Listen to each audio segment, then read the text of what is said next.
Hello, my friend, and welcome. This is the Back to Me podcast, and I am Heather, and I am super excited that you are here. And I just want to let you know that you're going to hear some tips and some tricks, some ideas, all to help you live your happiest and healthiest life.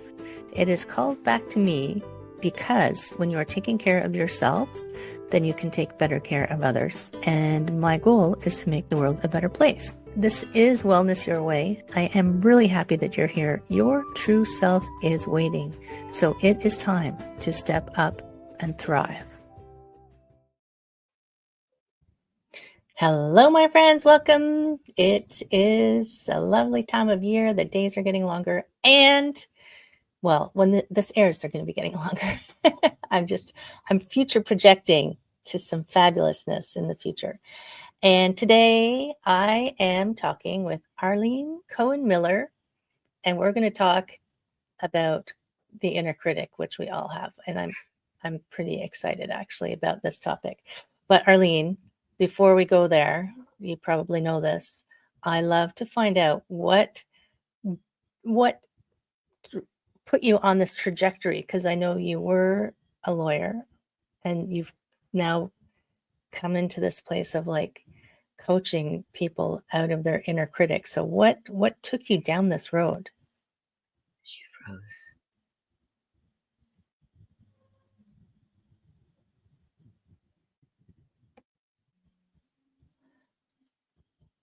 So yeah, go ahead. So why did I switch from going from being an attorney to a coach? It was a gradual kind of thing. I decided I was going to become an attorney when I was 15. Whoa. And after law school, I moved from Kentucky up to Ohio, worked for some attorneys for a few years, opened my own practice when I was 29, found out I was pregnant, and my whole family was in Kentucky. I just moved there, didn't have a tribe of friends. So early in my career, I would have really benefited from having a work-life balance and harmony coach because I didn't have a tribe, I didn't have a family, I didn't have anyone to help me to really pull things together so I could be a working mother and be a good mother at the same time. And project ahead, I ended up selling the practice and buying into a small partnership boutique firm in Colorado. When my son was 9, we moved out to Colorado for that. And before we sold the firm, I had some friends that really started some really neat schools. One of them was a coaching school because she had graduated from coaching and she felt it wasn't the one that she went to was good, but it just wasn't heart-based enough. It just didn't resonate with her enough. And so she like had this downpouring, wrote all this material, started the course, and after 3 years of patrolling, I got a diploma in coaching and mentoring. Wow.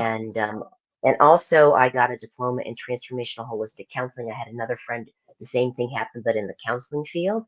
And then at the same time, while I was still running my firm, I got a certification as a meditation facilitator. And I really wasn't planning on going into coaching or mentoring full time. I like being an attorney. I just figured, number one, I could be a much better listener, which it was a huge difference. And Right. number two, it could help me be a better boss, a better employer, a better spouse, a better mom, and help with all of those things as well.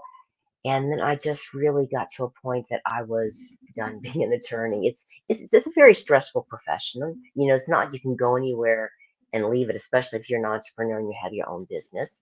Yeah. So several years ago, we sold the business, and I opened Jewel Consultancy, and I really enjoy being a work-life balance and harmony coach for women, and a transformational mentor for men and women. It just makes my heart sing. And so that's the short version of my story.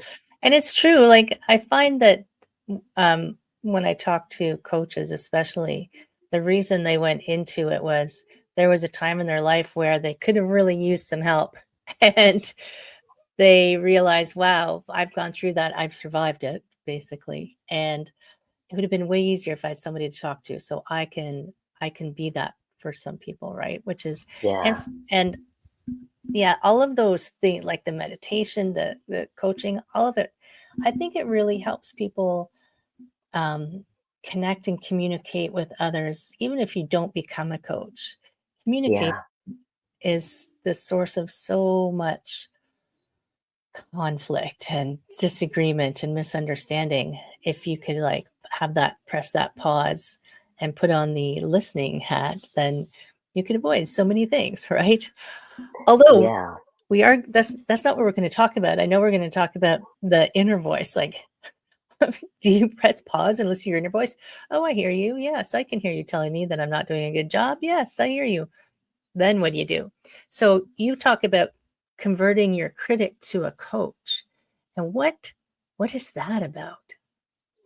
Well, transferring, because we all have an inner critic, and making that into our inner coach. And so one of the first things we really need to do in order to do that is to ask the universe, I want to be aware of how I'm talking to myself, because if I look back of how I talked to myself in my 20s and 30s, I really wasn't aware until some of my friends really pointed out to me how negatively I talked about myself, about my relationships, about so many things. I just had it in my psyche that that's how I connected with my lady friends. We complained about stuff, and I Right. didn't realize about the law of attraction, that I was attracting more of that to me. And it just didn't even click at all. So the first thing we really need to do is just ask the universe, I really want to be aware of how I am actually talking to myself. Because oftentimes we're not. We just think, oh, this is who I am. This is how I function. This is all about me. And it's not. Like we're a soul spirit having a human experience, and how we talk to ourselves, our feelings, our emotions, all that stuff is not really who we are. So awareness is the very, very first step. Right. And it's so true. That you just reminded me, I was in Pilates the other day, and the woman on the mat next to me, she was like 5 minutes late. And at the end of class, she was saying, "Oh, I'm such an idiot." I'm like, "What?" Because she had like missed the bus or something. Like, how does no, this is not how we talk to ourselves, right? But it is true. Right. You don't even recognize it if someone doesn't point it out to you because it's so normalized in your life. So Yeah. when you're talking about asking the universe to give you an awareness, do you think that um, that it's kind of like looking for red cars that just, and you'll see lots of red cars, is it, that's just like an intention setting of, okay, I'm paying attention now. Now I'm going to notice when it happens. So when you find that Right. awareness and you recognize it, I guess some people might just naturally think, oh, that's not right. Where have you ever encountered someone who thought, well, no, but that's not wrong. That's not bad. That's like, trying to give me motivation to be better. I like to stay away from being right or wrong. I think that Right. pigeonholes us, and I prefer to just choose to help people, affirm that I love the truth. Please show me the truth. Because if we pigeonhole into right or wrong, good or bad, up or down, we're making ourselves either better or worse. We're going into judgment, which is comparison. And there's really only two emotions on this planet: love and fear. So we're adding more fear to our life if we're choosing to pigeonhole things as right or wrong, which sounds like what this lady was doing in Pilates. Oh, yeah. She was assuming that everyone was going to be judging her because she came in late. So she was taking it upon herself to make herself wrong so that people wouldn't do that to her. And we do that to ourselves. It's this crazy kind of convoluted thinking to make things okay. And I don't, it feels genetic. It feels like it's been in our blood or our history for years and years and years. So we just have to choose to step out of it. Right. And that can take a lot of practice. Yes, definitely. And I'll point out to people sometimes when you were born, do you think that you thought about these things or thought this way? You just wanted to eat and poo and sleep and have fun, right? So, what babies know how to do it. Somehow, something happens along the way. And Yeah. I mean, you learn it from your peers, your parents, your grandparents, anybody around you. But they didn't come installed that way either. So it is like somewhere way back in time, somehow this came in. And so awareness, yes, I love that awareness step because that you can't change something if you're not aware of it. And I don't know if you agree with this, but the I have awareness, and then you have to make a decision to change it, right? And like an intention to change it. And then you actually have to take an action. because some people will make an intention and never do anything. Right. Right, right. Because lots of times, that's a very good point. Because we'll have a realization. And as a coach, people go, "Aren't you excited when people have realizations?" Yes, I am excited. But if they don't take that and actualize it on the ground, it's just art for art's sake. So it's really important to find ways to actualize this on the ground. And one really simple way that I love to share with people is, and I think this is especially true for women, is that if you had a friend or someone that you loved or cared about that was telling you about their life story and where the glass ceilings that they had put up for themselves and all the things that they were screwing up and all the things that they were doing wrong and where they were stuck, how would you talk to them? How would you nurture them? How would you support them? How would you uplift them? How would you champion them? And if they really had their head stuck up a dark place, how would you maybe deliver a little bit of tough love to get them going in a direction that was more about self care and self love? So, Right. as women, I totally feel that we have those skills, we have those abilities on board. And what I just want to say to your audience, you don't have to learn this, you don't have to go out and take a course. You already have the skill inside of you. All you have to do is turn it around and start applying it to yourself. And of course, practice makes permanent. It's like if I wanted to run marathons, I'd have to practice running an awful lot. Yeah. So it's not like you could wave magic fairy dust and all of a sudden you know how to do this. It's like, okay, I have this awareness. I'm beginning to see this inner critic in me. I'm choosing to change it. I know I have the skill and ability that Arlene's just pointed out to me. I recognize that in myself. So I'm going to start practicing giving that nurturance, that kindness, that patience, that pep talk, that champion, even that tough love if I need it, to get me out of that quote, a fearful place or dark place into a light or loving place. Right. And yeah, and I mean, women specifically, we are kind of wired for nurturing, right? But we always project that outwards. We think we need to nurture everyone else. Right. And we I find they're quite reticent to nurture themselves quite often. I'm standing on the mountain yelling self care, and people are like, yeah, later, later, later, when I have time. No, don't wait, because you're not ever going to have time, right? And a couple of things popped into my head. Once I did a workshop about the inner critic, and we were trying to quiet the inner critic. That was her stance. But I actually felt that day like it was better to engage it than to silence it. Because if you try to silence it, I find it gets louder for me. But if I can engage it and have a conversation with it, it's like having a conversation with someone you think is mad at you. It's like, why are you so upset? Did I do something to upset you? What's going on with you? So, like, maybe having that conversation, which maybe is part of the nurturing from where you're coming from it, to understand it, and with that communication, shifting it. Is that kind of like that sweet spot that you think that practice will start to generate? I agree with you. And I put a big and there. What I find is that we all have bits inside of ourselves. Whenever I'm having that kind of experience, I go, okay, Arlene, how old are you inside? What the part that you is Mm, doing this inner critic? Is she 8, 10, 12, 22? What's going on? And I just take a moment to really feel into it because what's happened is we have different ages inside of ourselves that have gotten stuck in time. mm, Maybe we were empathetic, intuitive, compassionate, and the way the world was, the way our parents were, even though they were doing the best that they could, they said something that just we didn't have anything to do with it. We couldn't process it because it just like hit us in the chest and the heart and we got stuck somewhere. Or maybe as a teenager like me, we did engage in behavior that was not the wisest choice. And we beat that's what ourselves it is up about being for a it. teenager, right? Oh, I did it really good. So we beat ourselves up for that kind of stuff. So what I believe and what I feel from my own practice and working with women is that the sweetest love that we can give is not someone else's love, it's our love to these bits of ourselves. And I turn around and I hug them and I love them. And I found out with my teenage bits, they were really pissed off with me. So it took me a while. Sometimes I just go, I understand, because I had a lot of anger running when I was a teenager. I'm not leaving. I know that I said I was going to be here before. I am staying. I don't care how much you're angry you are or whatever you say or do. I am not leaving. I'm going to be there for you because what I've done is I've put you in the position of taking care of stuff that is not your job to take care of.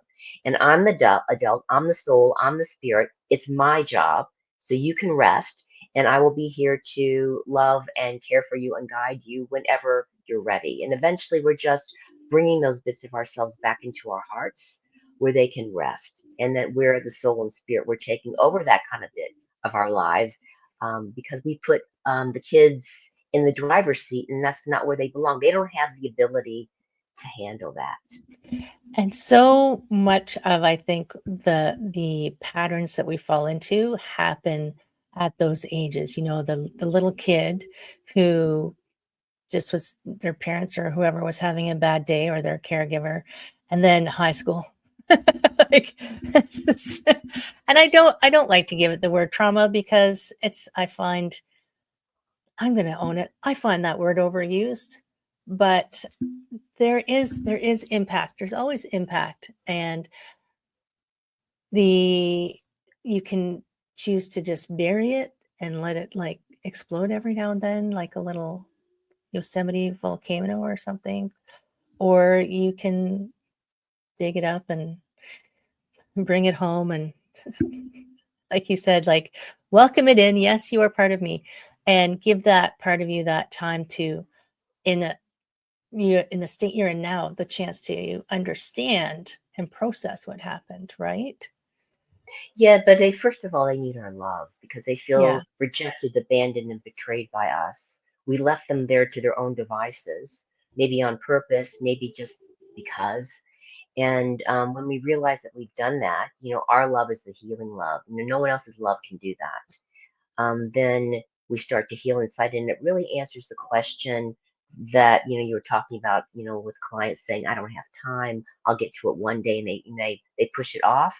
If we don't fill our cup up with love and self-care, we're going to have nothing eventually to give to other people. And we're going to go into frustration and anger, and then we might lash out. Then we're going to feel guilty for that. And then we're going to go into all those people pleasing, doormat kind of behaviors again. And we're going to keep going around in a vicious circle. But if we really fill ourselves up with self-love and self-care and share that overflow, the people around us are going to be better and we're going to be better. It's like a win-win situation.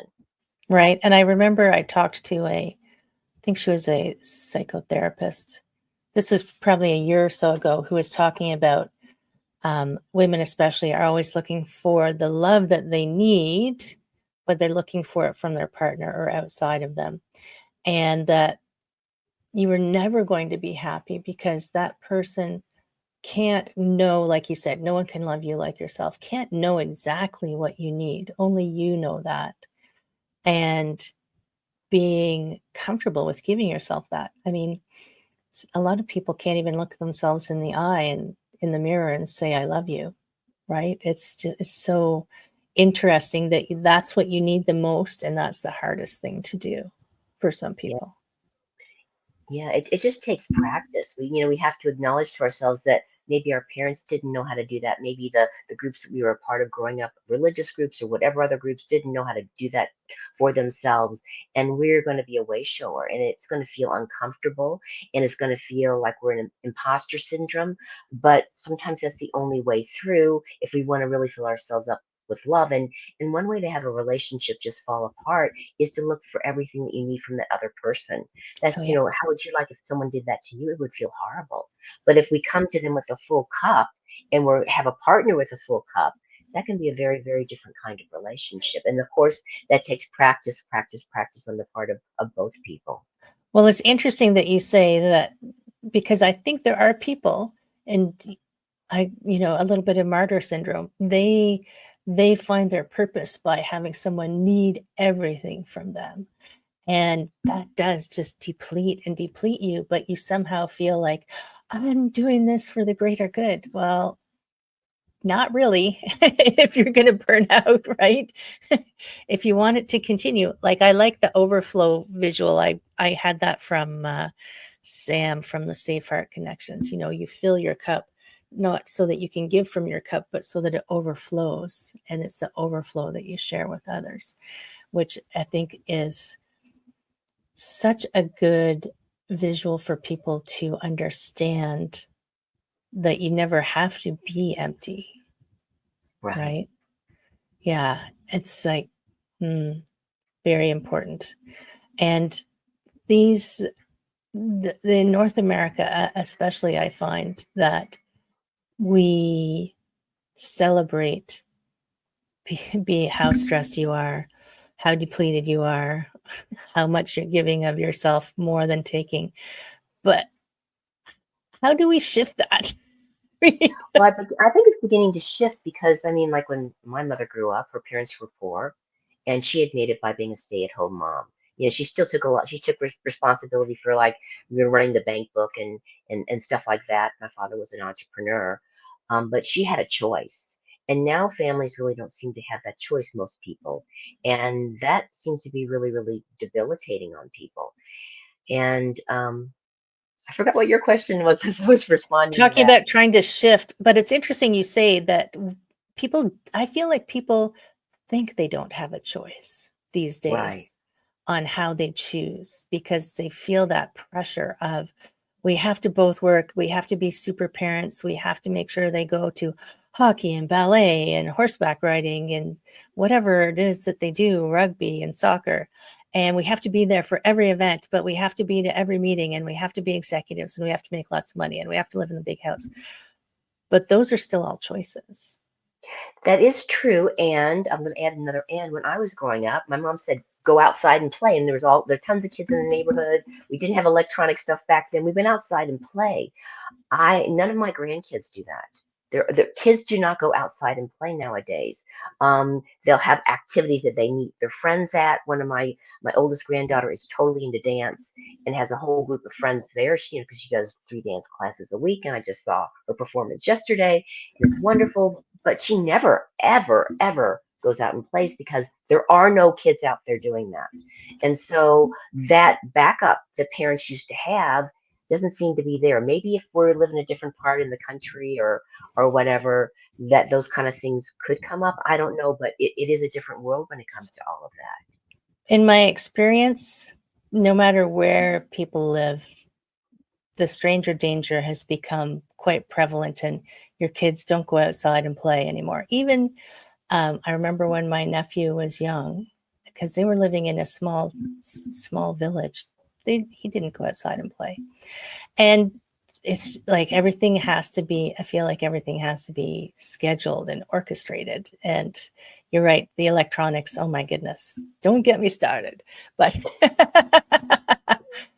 and I do remember that because when I was young, there was 4 of us and we lived on a street with a bunch of kids, and my mom would say, "Go outside and come home when the street lights come on." And if we didn't come home, she had a really loud voice. She'd just open the door and yell, and everybody would go home. But yeah, you got into trouble sometimes, but that's part of growing up, right? And we all seem to have survived it somehow. And I mean, the stats about stranger danger, I think the stats indicate that it's actually more dangerous for people that are in your circle of knowing than it is outside the circle. And I think also you build those relationships and ways to socialize when you aren't in something that is managed. You had to make up your own games and work out your own problems, and it wasn't like going to classes for everything or going to this event or that event. And yeah, it's like we got to shift the battleship. I'm not saying kids all have to do this, but you have to shift the this trajectory we're on. It's going to take a while to turn it, to get it going in a direction that will be healthier and keep everyone safe and happy. It's a tall order. And it is a tall order, and we can start to model that kind of behavior and start to hold that ideal. so that it will come out in generations to come. And where I've seen it happen now is mostly within families where the mother or the father is staying home and homeschooling the kids and getting them outside in nature and having that be a big part of the learning process. Maybe there'll be a time when parents in similar areas or they get friends together and they're co-parenting, to do homeschooling. Right. And then getting them out in groups together, and that maybe will be the beginning of it. I don't know, but I agree with you. It might take a while for that ship to turn around, but we can hold the ideal for that and know that it's going to happen. Right. Yeah. It didn't happen overnight to where we are now. Right. And, and I think one of the benefits that came from COVID was the shift of work to many people are now able to do hybrid, right? And it doesn't suit all people. I know I'm not the best as a work from home person. I actually have to go somewhere out of my home to work sometimes so I can focus. But for some people, like that hybrid model is so beneficial to staying connected with the family and maybe taking that time to go out and play in the yard and do whatever and know that your kids are doing their homework.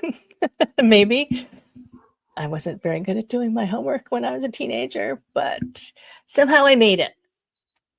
And it'll be interesting to see. I mean, I feel like the echo of COVID will go on and on and on and on, but there were good things that did come out of it, I think. So when you get people going back to our coach to critic, we kind of went off on a little tangent. I forgot to tell We you. did. We did. I forgot to That's tell all you right. that I have a bit of an ability to get distracted. So when we have that awareness and you start that nurturing conversation with your inner critic, do you have specific ways that you give people to help them start those conversations, or yeah, I think that's all my question. I don't look at it like starting a conversation like you do. I do it more as a feeling experience, that the first and foremost is to apologize. I'm really sorry that I haven't been there for you. I was wrong. And I know I've told you before that I was going to come in and be it with you and not leave. And I know I did. And I'm making a promise to you that I'm going to stay this time. And then we have to stay. And that's the first and foremost, and just hold a big space of love for them and Right. allow them to say what they feel and stuff like that. And, and just let them say or be or do whatever they want while we're holding a huge space of love so they start to feel safe and know that we as the adult, the soul and spirit, we're not going to abandon them again. So it's safe to come home. They don't have to do all the things they were trying to do. And it's more like a relaxing into going, oh my gosh, It sounds like a I can meditation breathe. almost, right? I can breathe. I don't have to do that anymore. And Right. it's a process. It's like it's a way to heal a bit of ourselves. And oftentimes I find that people do need kind of mentoring and coaching to help them move through it because it is a different way of handling things than maybe we've done before. And we have to have a pretty strong constitution and be really grounded and fully present with these bits of ourselves because we have wandered off. I didn't like the behavior of myself as a teenager, and I did judge it. And it feels like it's still an ongoing process of loving these bits inside of me, and maybe it'll go on for my whole life. Who knows? Who knows? What's the hurry? I always ask people, why are you in such a hurry? You know what the finish line is, right? But I just was contemplating this. I'm thinking about. I tend to be kinesthetic, although today I seem to be visual. But I'm thinking about for people when they have that inner critic voice. Not like, do you have people who they don't know what part of it is of them it is like you identified yours as your teenager. I have a friend who she gave hers a name, but she doesn't identify it as an age or anything. She's just knows that this voice comes and talks to her. Right. Right. So if you're going to have a conversation with it, how do you find that commonality space to speak with it? Well, I feel that we just, as coaches, our job is to hold a huge space of non-judgment and unconditional positive regard. I call it unconditional love, and take our clients where they're at. Because I'm just telling you what a lot of people I found and how I've worked with them, but Hmm. there's no one set way. And so Right. if someone's more kinesthetic or visual or auditory or whatever it is, we just work with it there. And we work with what I like to help people do is that feeling is healing. So we can feel all the feelings that the inner critic is having. But what I help people do is like, okay, let's not focus on that because then we're giving it a lot of energy. Our alignment, what is your alignment? Maybe our alignment is, I'm going to be my inner coach. I'm going to nurture and support and champion and love myself. Or it might be anything. I'm going to create this new business that's filled with all this wonderful stuff or whatever it is. But we're aligning to love, we're aligning to something positive. Well, on the other hand, we're not pushing the feelings like into our auric field or into our body that can cause disease Right. or like mental stuff that's not helpful. Yeah. So we're working with feeling is healing, to feel those feelings and let them move through us, and let them go and replace where there's empty cells that used to be fear with love. And at the same time, we're focusing on what we're moving towards at the same time. And that's a process. And it's not like it's set in stone. You have to do it like XYZ or ABC or 110-4.